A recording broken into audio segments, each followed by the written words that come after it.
Un hombre vivió más de 4 décadas en las montañas de Italia sin luz eléctrica, teléfonos ni relojes para medir el tiempo. Otro sujeto logró sobrevivir en la naturaleza salvaje de Alaska durante muchísimos años, construyendo su propia cabana de forma manual y grabando cada estación del año en total soledad. Además, un habitante de Ruanda decidió aislarse por 55 años dentro de un recinto protegido por vallas. Estas personas seleccionaron el aislamiento como una forma de existencia definitiva. Vamos a descubrir a 20 individuos que prefirieron alejarse de la civilización para regirse bajo sus propias normas de vida.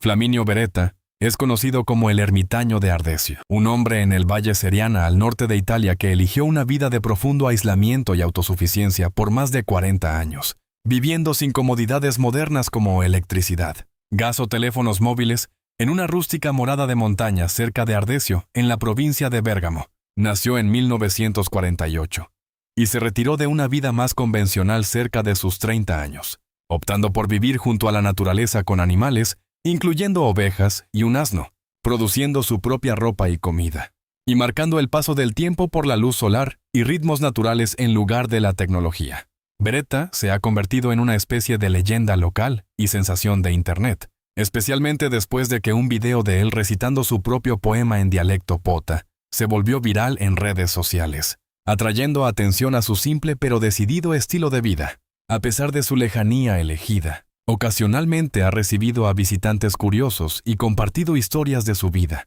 incluyendo sus búsquedas creativas como la poesía y participación en tradiciones culturales locales, como el tema del Festival Seneru cada año. El ermitaño de Traig, o el ermitaño de Loch Traig, conocido como Ken Smith, quien ha pasado cerca de 4 décadas viviendo en soledad en las tierras altas de Escocia, en una cabaña de troncos construida a mano cerca del remoto Loch Traig, sin electricidad ni agua corriente, y un estilo de vida mayormente sustentado por pescar su cena, cortar leña y vivir de la tierra. Esta vida está documentada en el galardonado documental de 2022 El ermitaño de Traig, dirigido por Lizzie Mackenzie, el cual fue filmado por más de 10 años y retrata su profunda relación con la naturaleza salvaje y reflexiones sobre la vida en el campo. La historia de Smith, capturada tanto en cine como en su propia memoria. El camino del ermitaño.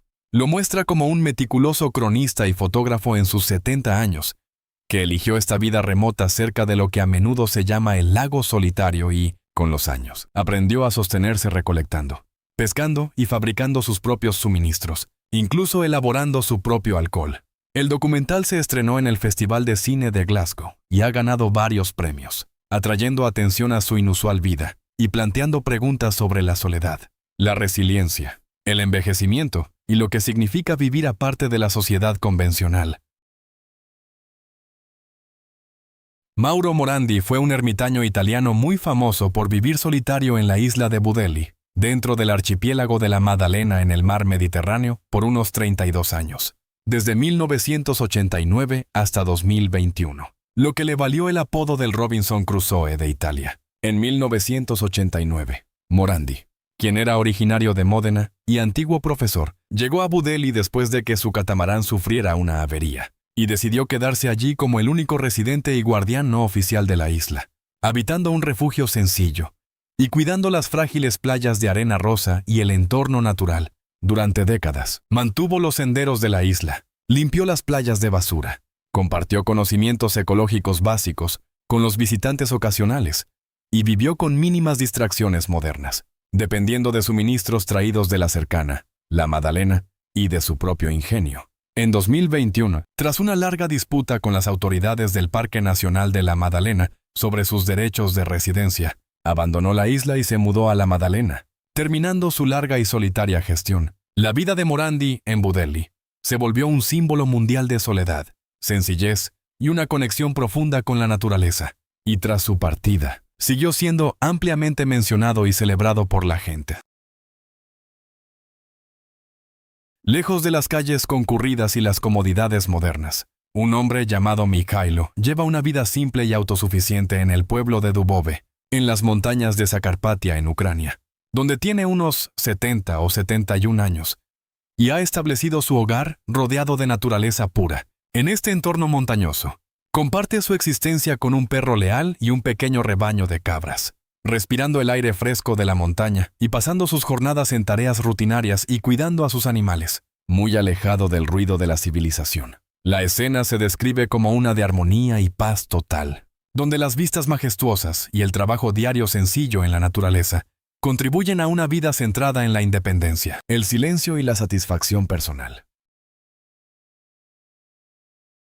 Richard Louis Proenneke fue un naturalista estadounidense cuya vida en la naturaleza de Alaska se convirtió en uno de los ejemplos más documentados y admirados de autosuficiencia moderna. En 1968, a la edad de 51 años, se estableció cerca de Twin Lakes, en lo que hoy es el Parque Nacional y Reserva Lake Clark, donde pasó meses construyendo una cabaña de troncos totalmente a mano, fabricando herramientas bisagras y muebles, el mismo con materiales crudos hallados en lo silvestre. Durante las siguientes 3 décadas, Proenneke vivió mayormente solo sin electricidad ni agua corriente, sobreviviendo mediante la caza, la pesca, la recolección de leña y gestionando cuidadosamente suministros traídos por avión, solo ocasionalmente. Llevó diarios detallados escritos a mano y filmó mucho de su vida diaria, registrando patrones climáticos, comportamiento de la fauna y el cambio de las estaciones con una precisión notable. Estos diarios y películas se convirtieron luego en el libro El desierto de un solo hombre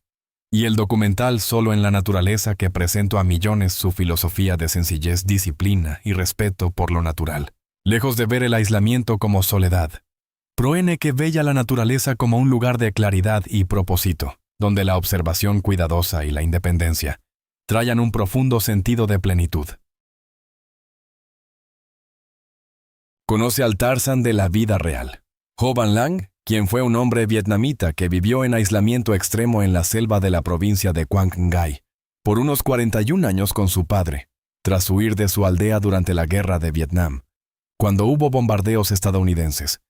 En 1972, Lang fue llevado al bosque siendo un niño pequeño por su padre, Ho Van Tan, y los dos sobrevivieron cazando y recolectando sin prácticamente ningún contacto con la sociedad, hasta que fueron encontrados y sacados del bosque en 2013, cuando Tan enfermó.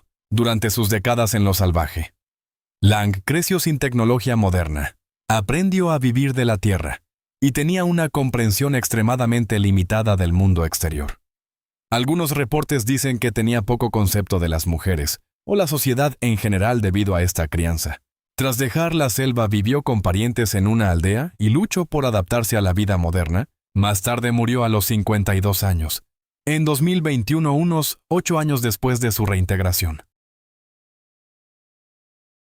Xavier Rose es un aventurero suizo que se hizo ampliamente conocido por pasar aproximadamente 300 días solo en la isla Tofua, en el reino de Tonga, una remota y mayormente deshabitada isla volcánica en el Pacífico Sur, como un experimento de supervivencia personal y proyecto documental.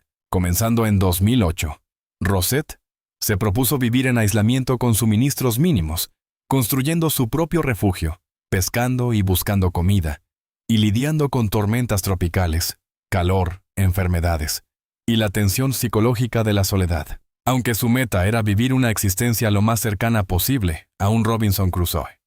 Llevaba equipo básico moderno de seguridad y filmación, incluyendo un teléfono satelital y paneles solares, lo que permitió contacto de emergencia limitado y la documentación de su experiencia. Durante su estancia, Rosette enfrentó hambre, agotamiento y soledad, pero también describió momentos de profunda conexión con la naturaleza y transformación personal. Su viaje fue documentado luego en la película 300 días, solo la cual explora no solo la supervivencia física, sino el impacto mental y emocional del aislamiento prolongado y la confianza en uno mismo, en uno de los entornos más remotos del mundo. Existe un hombre en Ruanda llamado Calixte Nsamwita, que ha vivido solo por 55 años, debido a un miedo a las mujeres, una condición psicológica descrita a menudo como una fobia específica. Según múltiples informes, el temor de Nsamwita empezó cuando era adolescente, y a los 16 años cercó su hogar para evitar cualquier contacto con mujeres, eligiendo permanecer dentro de su recinto en Ruhengeri, ahora distrito de Musanze, para limitar la interacción social. Durante las décadas ha llevado una vida sencilla y solitaria, realizando tareas cotidianas como cocinar y dormir dentro de su espacio cerrado, mientras los vecinos dejan comida, agua y otras necesidades a una distancia segura para que nunca tenga que enfrentar al mundo exterior directamente. A pesar de su largo aislamiento, Nsamwita ha declarado en entrevistas cubiertas por medios de comunicación que no extraña a la sociedad y prefiere mantener su existencia solitaria. Un estilo de vida que ha atraído la atención internacional por su longevidad y las motivaciones psicológicas detrás de ella. Samuil ha vivido solo durante aproximadamente 20 años en la remota naturaleza de la región de Yakutia en Siberia, soportando algunos de los fríos más extremos del planeta, donde las temperaturas invernales pueden caer hasta unos 71 grados Celsius bajo cero. Su vida se desarrolla en una pequeña cabana de madera, hecha por él mismo que carece de electricidad, calefacción y ventanas adecuadas, situada en lo profundo de un bosque congelado, habitado por osos y lobos con solo sus perros como compañía regular. La supervivencia diaria depende de un trabajo físico implacable, mientras recolecta lena, derrite hielo y nieve para obtener agua potable, y se adapta continuamente a los ciclos estacionales duros e implacables que definen la vida en la taiga siberiana. De los bosques helados, la historia se traslada al sur para conocer a Faustino Barrientos, a menudo descrito como un gaucho patagónico.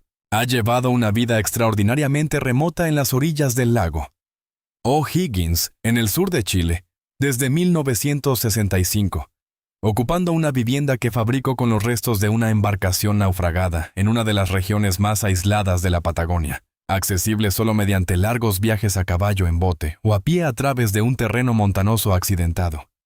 Su estancia se encuentra lejos de asentamientos permanentes, con el pueblo más cercano, Villa O'Higgins, a muchos kilómetros de distancia. Durante décadas, Barrientos se ha mantenido en gran medida a través del pastoreo, cuidando ganado y otros animales, cocinando sobre fuegos de leña y adaptándose al duro clima de la región, marcado por fuertes vientos, nieve pesada y largos inviernos. Su forma de vida sigue los ritmos de la naturaleza.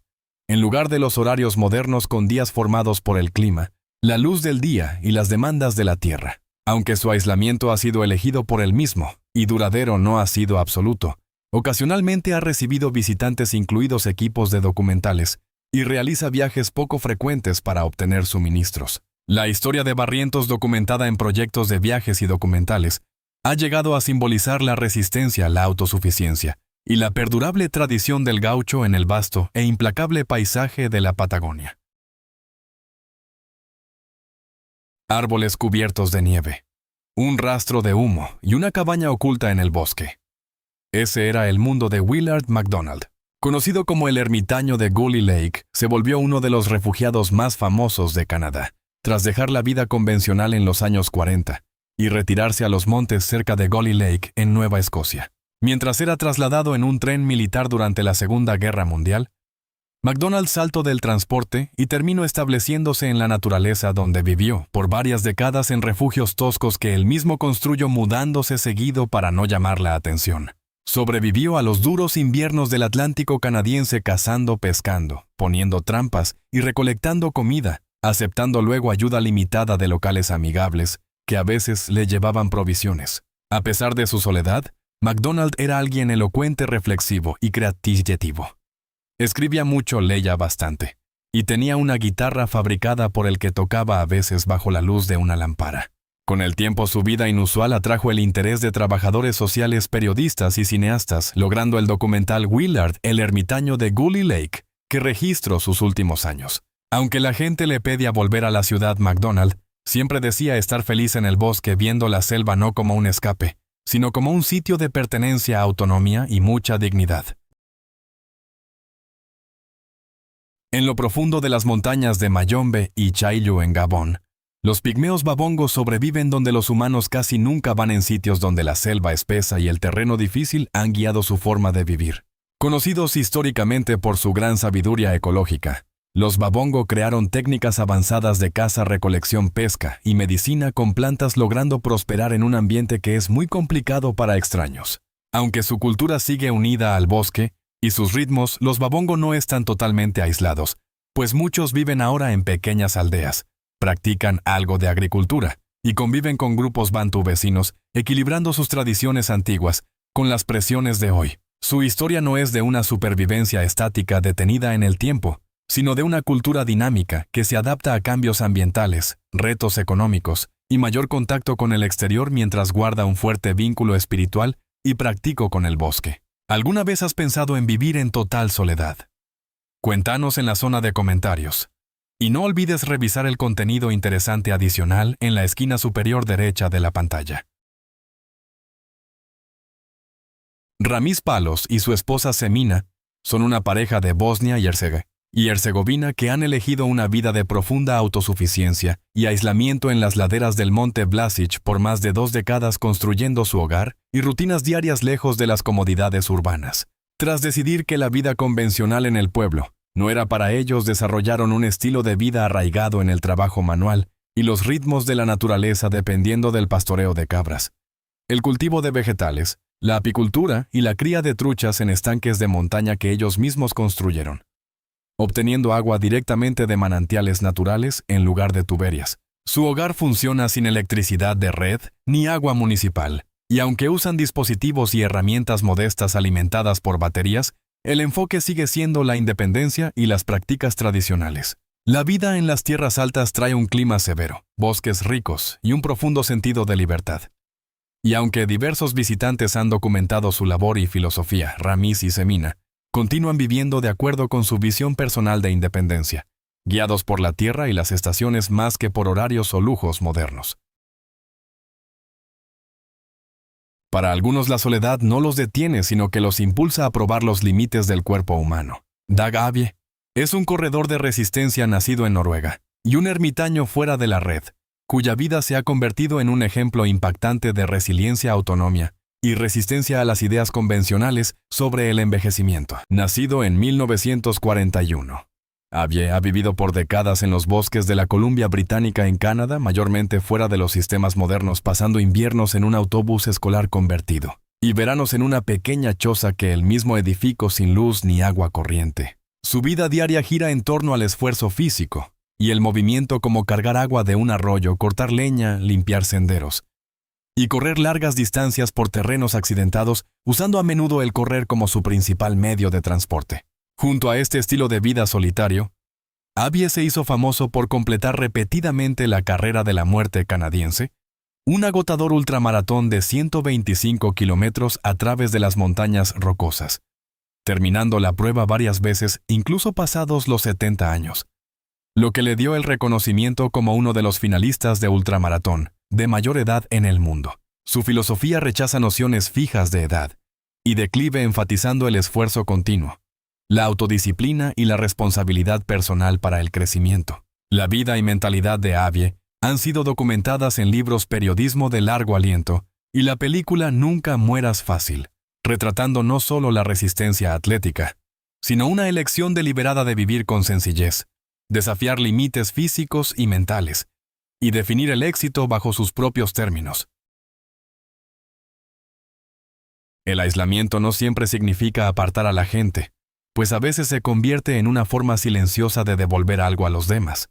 Joe Hollis fue un conocido jardinero fuera de la red y herborista que pasó cerca de 50 años viviendo cerca de la tierra, en Mountain Gardens, en el oeste de Carolina del Norte, donde creó un vasto jardín ecológico de plantas útiles e hierbas medicinales, como un modo de vida más que una simple subsistencia. El sitio que estableció al pie de las montañas Black cuenta con cientos de especies de plantas medicinales nativas de los Apalaches y de Asia, así como comestibles perennes, cultivados de forma orgánica y compartidos con aprendices y visitantes, reflejando su compromiso con el conocimiento herbario y la vida ecológica. Su filosofía, expresada en su ensayo Jardinería del Paraíso, promueve vivir en armonía con lo natural y reducir la dependencia de sistemas económicos convencionales. Una visión que él cuidó mediante el cultivo directo, la enseñanza y talleres comunitarios. La influencia de Hollis se extendió más allá de la soledad, pues su espacio se volvió un lugar donde científicos, estudiantes de herbolaria, viajeros y aprendices conocieron el cultivo de plantas, usos medicinales y principios ecológicos, haciendo de su estilo de vida arraigado en la naturaleza tanto un viaje personal como un recurso educativo para otros. Pedro Luca es un hombre argentino que se volvió famoso en su región por habitar una cueva de montaña cerca de San Pedro de Colalao, en la provincia de Tucumán, Argentina, durante unos 40 años, con mínimas comodidades modernas, prefiriendo una vida ligada al mundo natural sobre la sociedad convencional. Luca estableció su hogar en un refugio de roca en lo alto de las colinas sin electricidad, ni agua corriente dependiendo de un arroyo cercano para beber cazando con un rifle, y criando animales como gallos y cabras para mantenerse mientras realizaba largas caminatas de varias horas montaña abajo, para buscar suministros y cobrar su pensión en el pueblo. Su estilo de vida atrajo la mirada de periodistas y turistas, y los habitantes locales a veces le llevaban comida y otras necesidades, por lo que no estaba totalmente aislado del contacto humano pese a su remota vivienda. Luca ha dicho en entrevistas que se siente feliz con su vida solitaria y no se arrepiente de su elección, viendo la naturaleza como su verdadero hogar y expresando satisfacción por la independencia que ésta le ofrece. Vivir solo también puede servir para un propósito mayor, convirtiendo la rutina tranquila de un hombre en conocimiento para el mundo entero. Billy Barr es un habitante de Colorado y científico ciudadano, cuyo compromiso de décadas con la observación climática diaria lo ha vuelto un héroe inesperado para investigadores que estudian el cambio ambiental en las montañas rocosas. A principios de los años 70, Barr se mudó a Gothic, Colorado, un antiguo pueblo minero remoto a gran altitud cerca del laboratorio biológico de las montañas rocosas, donde construyó una cabana sencilla y empezó a registrar la caída de nieve, la profundidad de la misma, la temperatura y otros datos del clima casi todos los días. Por casi 50 años, sus registros meticulosos, primero escritos a mano y luego digitalizados, se han convertido en uno de los conjuntos de datos climáticos alpinos continuos más largos en los Estados Unidos, siendo raro por su constancia en un entorno tan difícil. Los científicos usan ahora los datos de Barr para calibrar sensores de nieve, analizar tendencias a largo plazo en la capa de nieve y temperatura, y entender mejor los impactos del cambio climático en los ecosistemas de montaña, mientras Barr sigue con su rutina de medir la nieve cada mañana antes del desayuno, viviendo fuera de la red con calor de lena y energía solar modesta, al borde de la vasta naturaleza de Colorado. La vida de Barr ilustra cómo la observación paciente en un solo lugar puede dar información invaluable sobre la naturaleza. Gregory P. Smith es un académico australiano cuya historia de vida abarca un retiro social extremo y una posterior reintegración intelectual, tras años de trauma personal, falta de vivienda y desilusión con la sociedad. Smith se refugió en una selva tropical al norte de Nueva Gales del Sur, cerca de la región de Byron Bay, donde vivió como ermitaño por un periodo prolongado. Durante este tiempo, sobrevivió recolectando y comiendo insectos y pequeños animales, soportando el aislamiento, el hambre y la intemperie, mientras encontraba un refugio temporal de lo que él describía como las presiones abrumadoras de la sociedad humana.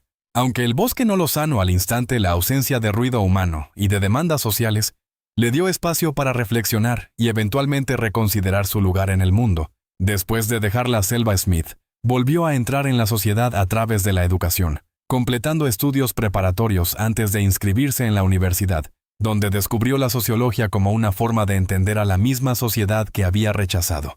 Continuó hasta obtener un doctorado. Se convirtió en profesor universitario y publicó sus memorias tituladas Fuera del bosque, usando su experiencia para explorar temas de alienación, resiliencia y la posibilidad de transformación personal en una etapa tardía de la vida. Antes de los ermitanos modernos, algunos buscaban la soledad no por supervivencia o libertad, sino por el alma misma.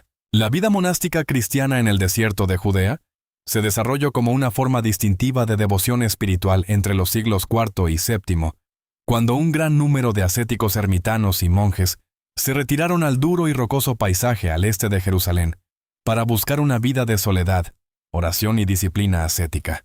Este movimiento, a menudo llamado monacato del desierto, se inspiró en los ejemplos bíblicos de figuras como Elías, Juan el Bautista y Jesús, quienes son representados en las Escrituras pasando tiempo en la naturaleza, y los monjes buscaban imitar su soledad y cercanía con Dios mediante la oración, el ayuno y el retiro de la vida mundana. En su apogeo durante el periodo bizantino, el desierto de Judea estaba salpicado de cientos de ermitas y docenas de comunidades monásticas organizadas, mientras algunos monjes elegían el aislamiento total por periodos largos, otros participaban en la adoración comunal y la vida ritual en monasterios cenobíticos con el tiempo.